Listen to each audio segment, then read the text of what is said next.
अस्सलाम वालेकुम दोस्तों, माजरत चाहता हूँ। आज एक बार फिर मुझे अपनी टूटी फूटी उर्दू में व्लॉग करना पड़ेगा दोबारा। वो उसकी वजह ये है कि ये व्लॉग जो है ये पंजाबियों के लिए नहीं, ये सिंधियों के लिए मैं कर रहा हूँ, और ताकि सिंधी इस बारे में गौर करें और अपने रवैयों के ऊपर गौर करें कि वो उनके रवैये क्या हैं। ये बड़ा ज़रूरी है कि कौम अपने रवैये पे गौर करे। अफराद की बात है, फर्द की बात नहीं है। फर्द तो किसी भी मुआशरे में किसी भी तरह का हो सकता है, लेकिन ये अफराद की बात है, कौम की बात है, और कौम कैसे सोच रही है वो मैं आपको अभी दिखाता हूँ इस स्लाइड के ज़रिए, जो मेरे एक दोस्त ने मुझे भेजी, और उन्होंने साथ में एक तंजिया कैप्शन लिखा था, वो भी मैं आपको सुनाता हूँ। उन्होंने लिखा कि ए होंदी ए अन्नी कौम परस्ती, साडा कातिल भी हीरो, साडा मकतूल भी हीरो। मेरे दोस्त ने लिखा कि ये सिंधी जो हैं उनका कातिल भी हीरो होता है और उनका मकतूल भी हीरो होता है। ये सिंधी कौम परस्त यानी सिंधी नेशनलिस्टों की बात हो रही है। मैंने उसके जवाब में उनको ये बात लिखी, माड़ी गल ते खलोते ने या चंगी ते कौम ते ओही ने, साडे पंजाबी ते अपने बेगना नेशनल हीरोज नाल भी नहीं खलोंदे। और ये दुरुस्त है, ये मेरे घर का वाकया है, और मैं ये फिर कभी आपको पूरी तफसील सुनाऊंगा। ये एक वीडियो की बात नहीं है, उस पर कई वीडियोस होंगी। तो बहरहाल वो नेशनल हीरो थे, नहीं खड़े हुए, छोड़ें। लेकिन यहाँ शाहरुख जतोई से बात शुरू हुई है कि शाहरुख जतोई के पीछे सिंधी कौम खड़ी हुई है।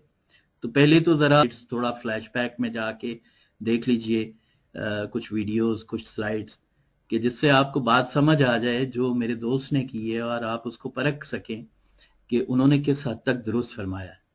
ये जो स्टेटमेंट है, ये औरंगजेब जो मर्डर हुए शाहरुख जतोई एंड कंपनी से, ये उनकी वालदा की है। ये एक अखबार में प्रिंट हुई, लेकिन हमारे कुछ पीपल्स पार्टी के दोस्त जो हैं वो अखबारों को तो मानते नहीं हैं। सो बेहतर होगा आप वीडियो भी देख लीजिए। किए गए शाहजेब खान की वालदा ने एक्सप्रेस न्यूज के प्रोग्राम टू द पॉइंट के एंकर पर्सन शाहजेब खान ज़ादा से गुफ्तगू करते हुए कहा कि उन्होंने इसलिए अपने बेटे के कातिलों को माफ किया है क्योंकि इन्हें यकीन था कि शाहरुख जतोई को सजा नहीं मिलेगी। बेटा, अगर मैं उनको अव्वल तो मुझे यकीन है यहाँ कोई चीज भी, अभी सजाए मौत हो गई है ना, इन 10 चीजें आएंगी जो कि हो सकता है कि उनको वो सजा ना मिल पाए, मुझे अभी भी यकीन है।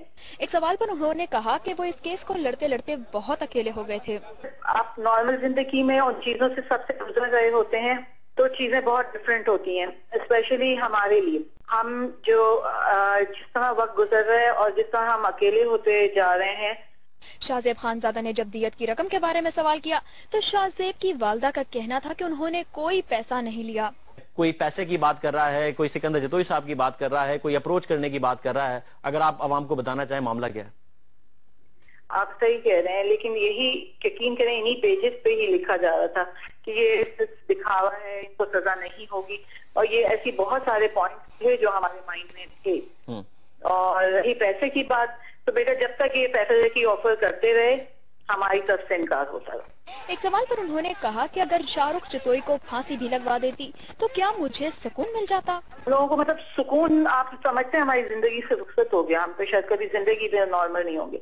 और ये मेरी दुआ है और मेरी उम्मीद है कि अल्लाह करे ये जिंदा रहें और ये पल पल मरे। मैं यकीन करें अभी भी यही बात बोल रही कि ये पल पल उस चीज से, उस तकलीफ से गुजरे, इनकी फैमिलीज गुजरे जिससे एक माँ को, एक फैमिली को ये लोग गुजारते हैं। शाहजेब की वालदा ने बताया कि बहुत सी ऐसी चीजें हैं जो वो सबको नहीं बता सकती। इनका कहना था कि उन्होंने शाहरुख जतोई को कातिल साबित करके अपना मकसद पा लिया है। अल्हम्दुलिल्लाह आखिरी वक्त तक मैं लड़ी और हमने दिखाया कि हम ये मतलब जो चीज थी हमने वो प्रूफ कर दिया कि ये लोग कातिल थे, इन्होंने मेरे बच्चे के साथ ज्यादती की। ये सब चीजें हम प्रूफ कर चुके। एक सवाल पर उन्होंने बताया कि इनको खानदान और शाहजेब के दोस्तों के तहफ्फुज़ की यकीन दहानी कराई गई है। क्या ऐसे मसाइल थे कि जिसकी वजह से आपको फैसला करना पड़ गया? देखें शाहजेब, ये हमारे बच्चे का केस तो था और है, लेकिन हमारे साथ बहुत सारे लोग इसमें इन्वॉल्व हुए जिनके बगैर हम ये कामयाबी हासिल नहीं कर सकते थे। ठीक है, तो वो सब चीजें जो वो सब पॉइंट्स हमने मद्देनजर रखी हैं ताकि हमारी जो है लाइफ नॉर्मलाइज हो सके। उन्होंने बताया कि शाहजेब के दोस्तों को भी ये बात समझ आ गई है कि इस केस का यही बेहतरीन अंजाम था। अच्छा, अब आप देखें कि यहाँ पे सिंधियों का इसरार है कि एक तो ये वो वालदा कह रही हैं कि हमने पैसे नहीं लिए, और दूसरा उनका ये इसरार है कि दियत के पैसे मिल गए हैं। तो दियत के पैसों पे तो रेमंड डेविस भी छूटा था, और फिर वो आपका भी हवाला देते हैं एक वाक़े का कि यहाँ पे जो एक मर्डर हुआ था अंजू ने जो किया था, तो कहा कि उसमें भी अदालत ने छोड़ दिया, और रेमंड डेविस के मामले में भी छोड़ दिया। तो यहाँ जब दियत का फैसला हो गया है, पैसे दे दिए गए हैं, तो यहाँ क्यों नहीं छोड़ा जा रहा? और बावजूद इसके कि वालदा इनकार कर रही हैं, आप देखिए कि ये लोग जो हैं ये इस चीज पे बज़द हैं कि एक ग्रीव्ड मदर के खिलाफ कि उस पे ये इल्जाम सच साबित करने की कोशिश कर रहे हैं कि हाँ उसने पैसे लिए थे। हमारे दोस्तों, पंजाब में बदतरीन जो बदमाश का लफ्ज ही बदमाश होता है, तो बदमाश तबका भी जो होता है वहां भी अगर आप जाए ना, तो उनमें भी इतनी गैरत होती है कि आप कोई औरत का मामला हो तो वो कहते हैं यार औरत वाले फड्डे ऐसी नहीं पहना। आप जेल में चले जाएं, जेल में भी आपको ऐसे ही लोग मिलेंगे जो बदमाश होंगे, अपने चलन से डकैत होंगे, लेकिन वो कहेंगे यार औरत के मामले में हमने नहीं पढ़ना। तो इस वाक्य में क्या हुआ था कि एक भाई ने अपनी बहन को छेड़ने के ऊपर इन लोगों के साथ लड़ाई ली, और उसके जवाब में उसको इन लोगों ने कत्ल कर दिया। अब गैरतमंद सिंधी कौम किसके साथ खड़ी हुई है? एक ऐसे कातिल के साथ जिसने एक लड़की को छेड़ा, और भाई ने जब उनके साथ तकरार की तो उसको मर्डर किया। तो अखलाकियात, मैं एक फर्द की बात नहीं कर रहा, एक कौम की बात कर रहा हूं कि एक कौम की अखलाकियात क्या हैं कि हर बंदा जो है, मोस्टली सिंधी नेशनलिस्ट जो हैं, वो इस शाहरुख जतोई को सपोर्ट कर रहे हैं ओपनली। मैं यहाँ बात ये बड़ी वाज़े तौर पे बड़े कैटेगोरिकली क्लियर करना चाह रहा हूं कि मुझे शाहरुख जतोई से कोई जाती अनाद नहीं है, और मैं इस बात को भी दुरुस्त मानता हूं कि अगर रेमंड डेविस को पैसों पे छोड़ा है और दियत पे छोड़ा है, या अगर दियत नहीं भी हुई तब भी अगर वो उसके पेरेंट्स कह रहे हैं, और जो पेरेंट्स को मनाया गया है जिस तरह, वो तो खैर बाद की बात है कि आप देखेंगे कि, लेकिन जिस तरह भी मनाया गया है, अगर ये प्रेसिडेंट आपने सेट किए हुए हैं रियासत में तो फिर उसको भी छोड़ दें। लेकिन बात यह है कि एक कौम की गैरत की बात है कि एक कौम कैसे ऐसे बंदे के साथ खड़ी हो सकती है जिसने एक बहन के भाई को इसलिए कत्ल किया क्योंकि वो अपनी बहन की हिफाजत करना चाहता था। बहरहाल ये अगली वीडियो देखें।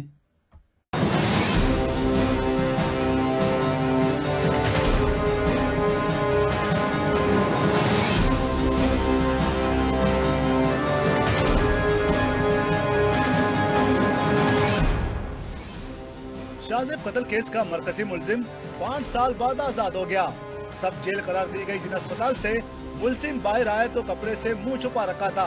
एले खाना और दोस्त शाहरुख जतोई को मीडिया से बचाकर घर ले गए। मुलजिम को लेने बगैर नंबर प्लेट गाड़ी अस्पताल पहुंची थी। इससे पहले सेशन अदालत में मकतूल शाहजेब के वालिद औरंगजेब ने हलफनामा जमा कराया। अदालत को बताया कि वो बेटे के कातिलों को फी सबीलिल्लाह माफ करते हैं, उन पर किसी किस्म का कोई दबाव नहीं है। अदालत ने मुलजमान को 5 लाख रुपए फीकस ज़र जमानत जमा कराने का हुक्म दे दिया। मुलजिम के बड़े भाई अशरफ जतोई ने बताया कि शाहजेब के वालिदैन ने सुलह के लिए कोई पैसे नहीं लिए। ये बहुत एक गलत वाक़या था। जिसने भी किया, मैं ये नहीं कहता हूँ कि मेरे भाई ने किया या उसके दोस्त ने किया, दुश्मन ने किया, किसी ने किया, बहुत गलत हुआ था। हमें उसका बहुत अफसोस है, और इसी अफसोस की वजह से उसकी फैमिली ने फ़ी सबीलिल्लाह अल्लाह के नाम पे, औरंगजेब साहब ने, उनकी वाइफ ने, बच्चों ने, सब ने अल्लाह के नाम पे, ये जो टीवी पे या मीडिया पे या लोग सोशल मीडिया पे ये बात कर रहे हैं कि हमने पैसे दिए हैं, मैं इस बात की कंफर्मेशन देता हूँ कि ना हमने पैसे दिए, ना उन्होंने कभी मांगे ही हैं। शाहरुख जतोई को गैर कानूनी असला रखने और जाली दस्तावेजात पर बैरून मुल्क फरार होने के मुकदमे में भी जमानत मिल चुकी है। दीगर 3 मुलजमान में सिराज तालपुर, सज्जाद तालपुर और मुर्तजा लाशारी शामिल है। अब आप ये देखिए कि यहाँ पे शाहजेब की वालदा, शाहजेब का वालिद दोनों इनकार कर रहे हैं पैसे लेने से। और मुलजिम का भाई अशरफ जतोई वो भी इनकार कर रहा है कि हमने कोई पैसे नहीं दिए और उन्होंने कोई पैसे नहीं लिए। बहरहाल ये बात भी छुपाने वाली होगी, छुपा दी गई होगी, मीडिया की बात है। हम तो कौम के किरदार की बात कर रहे हैं, कौम किस किरदार के साथ खड़ी हो रही है और कैसे किरदारों के साथ खड़ी हो रही है। और वो बात कि तुम्हारा कातिल भी हीरो और तुम्हारा मकतूल भी हीरो।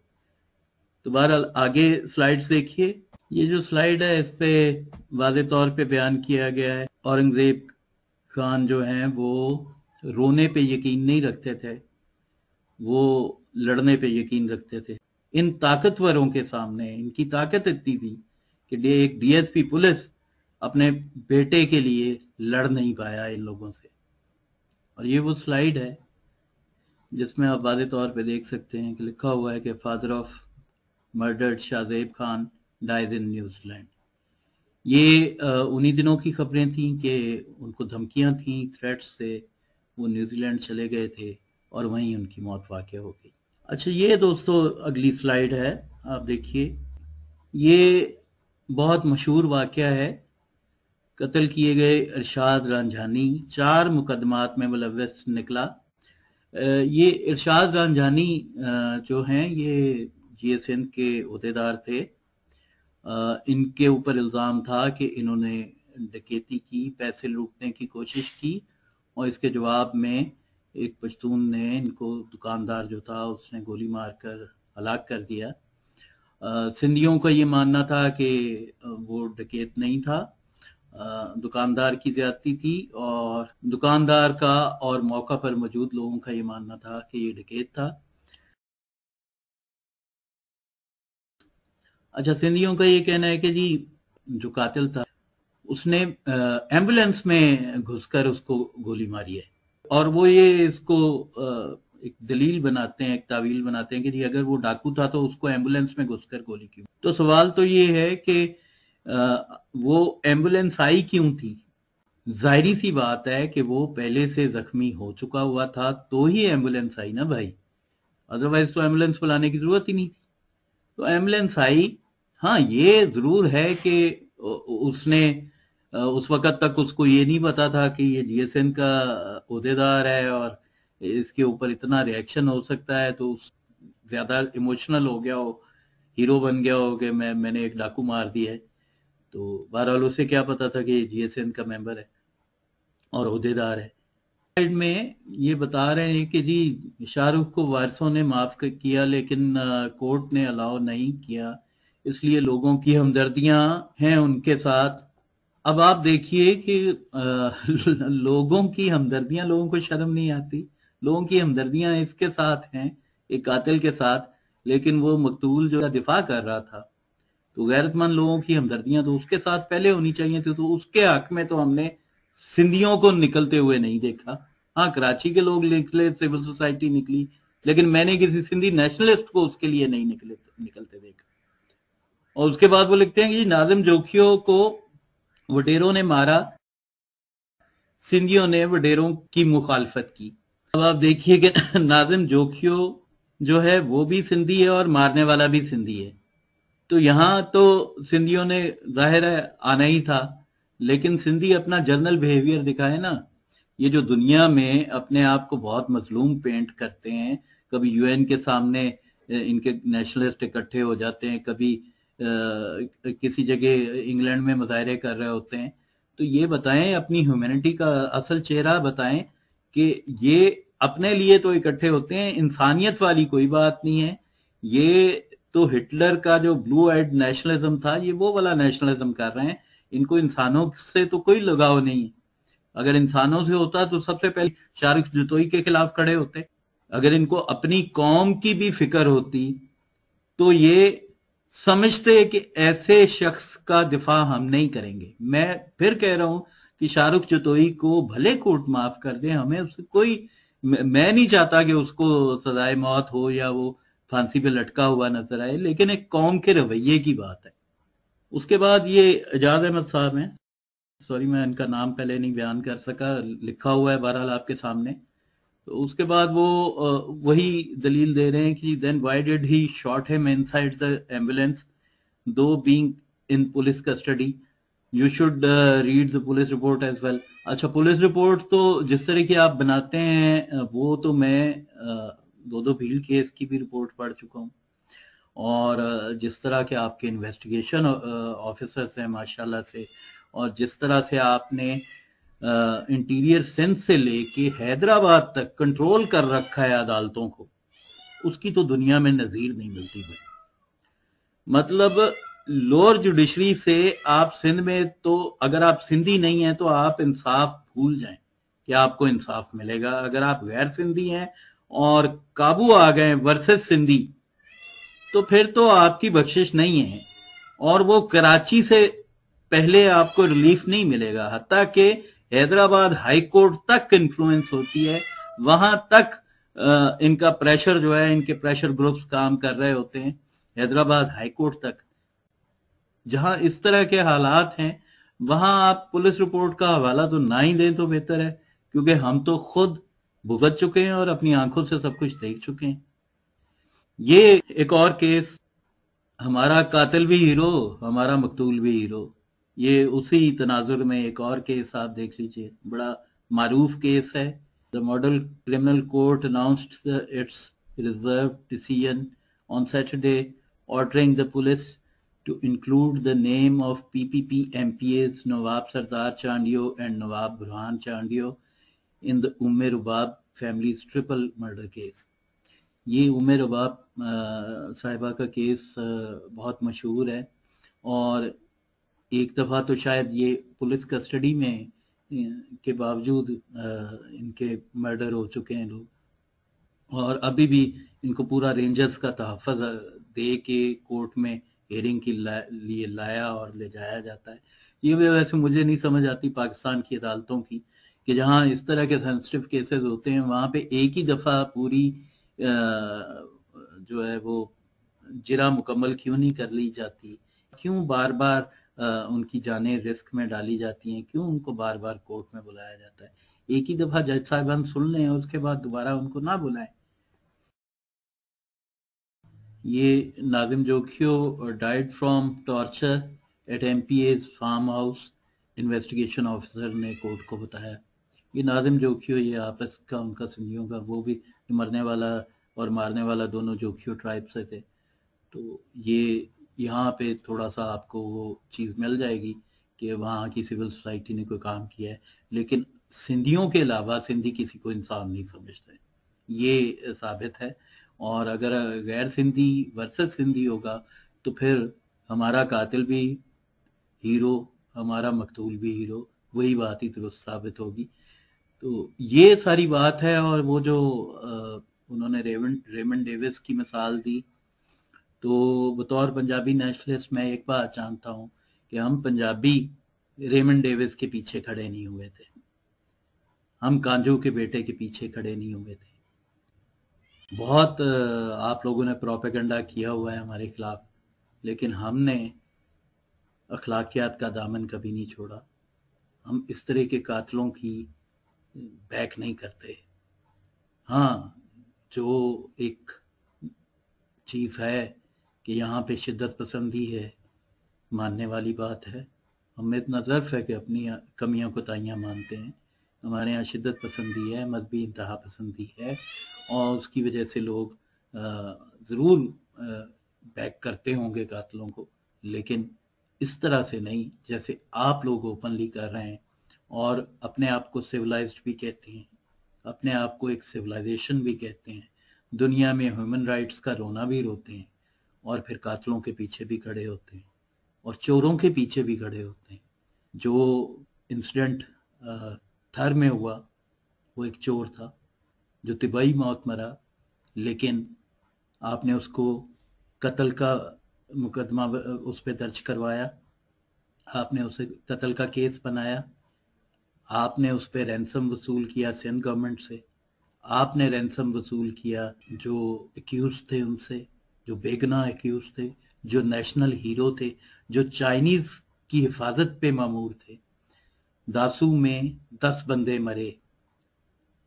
अगर ये लोग अपनी ड्यूटी ना कर रहे होते तो यहाँ भी 10 से ज्यादा चाइनीज मर सकते थे। खुदा न खास्ता यहाँ 2500 चाइनीज अंदर काम कर रहे हैं। ये लोग नेशनल हीरोज थे। आपने इन्हें 4 माह जेल में रखा। आपने इनकी बेल नहीं होने दी, जमानतें नहीं होने दी। जुर्म क्या था? जुर्म ये था कि ये लोग पंजाब में पैदा हुए थे, ये सिंधी नहीं थे, इसलिए आपने इनको रुसवा किया। हमारे एक जानने वाले सिंधी का कहना था कि अगर ये सिंधियों का मामला होता तो ये 3 करोड़ की बजाय 3 लाख में सेटल हो जाता। आपने 3 करोड़ रुपया लिया एक चोर का जो तिबई मौत मरा। आपने चोर के बदले नेशनल हीरोज को जेल में रखा। आपकी अखलाकियात कहाँ है? अपने आप पे गौर करें। आप कोई सिविलाइजेशन नहीं है, आप कोई सिविलाइज्ड कौम नहीं है।